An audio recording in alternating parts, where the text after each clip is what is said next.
Kashi Vishwanath corridor के बगल से हम लोग निकल रहे हैं,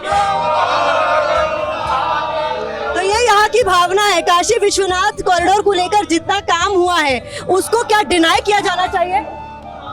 देखिए, काशी का विकास दो धाराओं में हुआ है। एक धारा भौतिक है और एक धारा सांस्कृतिक है। तो विश्वनाथ कॉरिडोर का विकास सांस्कृतिक धारा के अंतर्गत आता है। शर्मा जी, मैं आपसे निवेदन करना चाहता हूं कि जिस पार्टी ने आपको समर्थन दिया है, डॉक्टर राम मनोहर लोहिया ने कहा था कि तीर्थों का और मंदिरों का विकास होना चाहिए, लेकिन वर्तमान सरकार इसलिए नहीं कर रही है कि हमें हिंदू होने का आरोप लग जाएगा, जिस पार्टी ने समर्थन दिया है। तो क्या भावनाएं आहत होती है? आप अपनी बात रखना चाहते हैं, फिर मैं इनके पास जाऊँ। हम तो ये कहना चाहते हैं कि भावनाएं तो हमेशा आहत होती है। जब कोई कहता है कि मंदिर यहाँ नहीं बनना चाहिए या मंदिर गलत है, तो भावनाएं तो हमेशा आहत होती है। राम मंदिर चुनाव में मुद्दा है? चुनाव में मुद्दा होना चाहिए शिक्षा, बेरोजगारी और युवाओं को रोजगार मिले, ये मुद्दा होना चाहिए। राम हमारे आस्था के प्रतीत हो सकते, मुद्दा नहीं हो सकते। बड़ी बात इन्होंने कही है, बड़ी बात कही है। यूथ क्या सोचता है? यूथ के लिए क्या मुद्दे?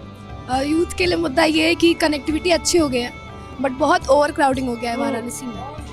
तो ये ओवर क्राउडेड तो शायद इसलिए हुआ ना कि यहाँ विकास हुआ है, पर्यटन बढ़ा है, वो सब चीजें तो ये आपको अच्छा लग रहा है या खराब लग रहा है? अच्छा तो लग रहा है, पर लोकल्स बाहर नहीं निकल पाते हैं, बहुत ज्यादा ओवर क्राउडिंग हो गया है, तो मैनेजमेंट तो उसका भी होना चाहिए। जी, बनारस वो शहर है जिसकी हस्ती और बस्ती आज भी जिंदा है, और ये कहा जाता है बनारस के लिए तो बिल्कुल ठीक कहा जाता है कि यहाँ रहा नहीं जाता, यहाँ जिया जाता। बिल्कुल बिल्कुल।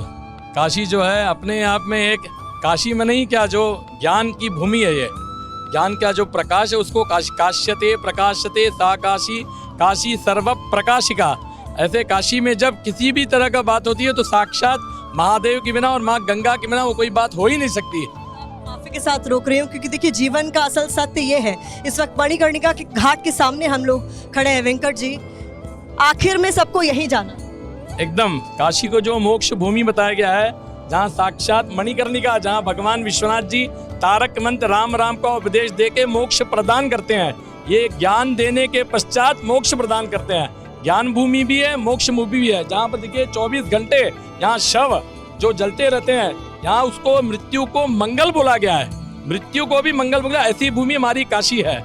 अगर काशी में आज हम इस तरह का चर्चा कर रहे हैं तो यह हम लोग के लिए भी परम सौभाग्य है, आप लोग के लिए भी परम सौभाग्य है कि भगवान विश्वनाथ की राजधानी, पूरे विश्व की धार्मिक राजधानी काशी है। निश्चित ही हम बोलते हैं, अगर विश्वनाथ जी कॉरिडोर का उपयोग करते हैं, जो हमारे व्यापार के बारे में बात करते हैं, आप नाविक ले लीजिए, चाहे छोटे छोटे रिक्शा चालक हो, ऑटो चालक हो, और घाट के किनारे जितने भी मकान है आज सभी लोग होटल में परिवर्तित कर रहे हैं। ये भी एक व्यापार है। ये कह रहे हैं कि आप लोगों ने राम को, शिव को, इनको आपने टूरिज्म स्पॉट बना दिया। ये तो आस्था का विषय है।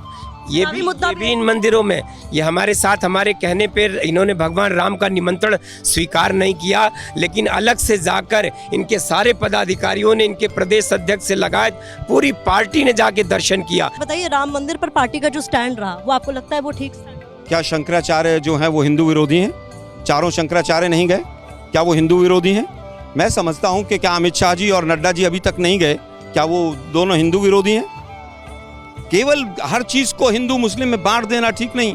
मैं केवल ये पूछना चाहता हूं कि प्रभु राम के आपने पूरा देखा, तमाम ज्योतिषाचार्यों ने कहा कि आज मुहूर्त ठीक नहीं था, लेकिन उन्होंने कहा कि हमें तो मुहूर्त ये कहा गया था कि चुनाव से पहले का निकालना है।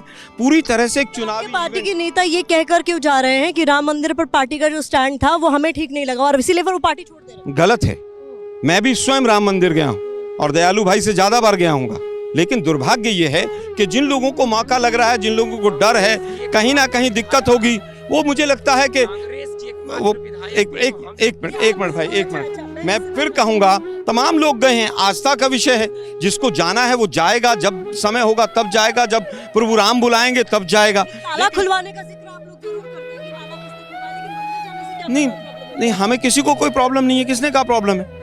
हमने केवल इस बात का विरोध किया कि जो शंकराचार्य जी सवाल उठा रहे हैं उनका जवाब बीजेपी क्यों नहीं देती है। सैड बात यही है कि यहाँ पर भी जो है ध्रुवीकरण होने की बातें हो रही हैं। ये तो तुलसीदास जी रामचरितमानस के रचयिता, उन्होंने ही तो कहा था हाँ रविदास जी कि हाँ मतलब मांग के खाता हूँ मस्जिद में सोता हूँ। फिर यहाँ पर इस तरीके की बातें क्यों? देखिए बात ये हो रही है कि कांग्रेस के प्रवक्ता हैं, इनका संस्कार देखिए, देश के प्रधानमंत्री को कायर बता रहे हैं, झूठा बता रहे हैं। ये संस्कार है कांग्रेस का। काशी की धरती सहृदयता की धरती है, विनम्रता की धरती है। अच्छी भाषा को मोदी जी डराने की बात करते हैं। मोदी जी बनारसी हैं, खांटी बनारसी। बनारसी बोलते हैं, एक शब्द एक लाइन बनारसी बोल दे तो बात करें। वो बनारसी बोल ही ना पाइया हूँ, उनके बनारसी पते नहीं होगा। मोदी जी बनारसी पूछना चाहता हूँ, मोदी जी बनारसी कब से हो गए? हम लोग तो गुजराती जान रहे थे।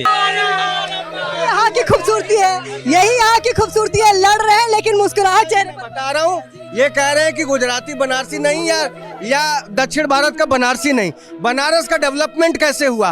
पहले के रजवाड़ों में उनके ज्योतिषी बताते थे कि आपको काशीवास करना चाहिए, तो कोई राजा तंबू में तो रहेगा नहीं। उसके आने के पहले उसका महल बनाया जाता था गंगा के किनारे।